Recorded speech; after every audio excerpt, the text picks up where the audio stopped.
আপনি কি এমন একটি আমল খুঁজছেন যা করতে মাত্র ১ মিনিট সময় লাগে কিন্তু আপনার সমুদ্রের ফেনা পরিমাণ গুনাহ মাফ করে দিতে পারে? শুধু তাই নয়, কিয়ামতের দিন আমলনামার পাল্লায় এই একটি আমলই আপনাকে পাহাড় সমান সওয়াব এনে দিবে।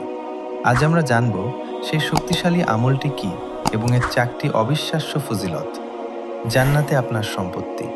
প্রথমত, এই আমলটি একবার করলে জান্নাতে আপনার জন্য একটি করে নতুন খেজুর গাছ রোপণ করা হয়। আপনি যতবার এটি পড়বেন, জান্নাতে আপনার বাগান তত বড় হতে থাকবে। মিজানের পাল্লায় সবথেকে ভারী। দ্বিতীয়ত, রাসূলুল্লাহ সাল্লাল্লাহু আলাইহি ওয়াসাল্লাম বলেছেন, এটি উচ্চারণে খুবই হালকা, কিন্তু পরকালে মিজানের পাল্লায় সবথেকে ওজনি বা ভারী হবে। অগণিত গুনাহ মাফ।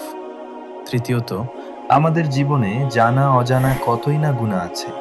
প্রতিদিন মাত্র ১০০ বার এই ছোট আমলটি করলে আপনার সমুদ্রের ফেনা পরিমাণ গুনাহ থাকলেও আল্লাহ তা মাফ করে দেবেন। এতক্ষণ যে অলৌকিক এবং শক্তিশালী আমলটির কথা বলছিলাম, সেটি হলো মহান আল্লাহর প্রিয় একটি তাসবিহ।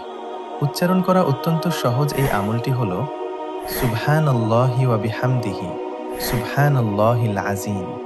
আমি আবারও বলছি, সুবহানাল্লাহি ওয়া বিহামদিহি সুবহানাল্লাহিল আযীম। আল্লাহর ভালোবাসা।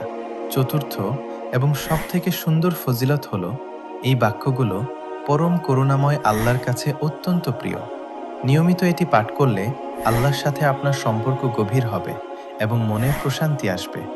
আজ থেকেই এই আমলটি আপনার জীবনের অংশ করে নিন।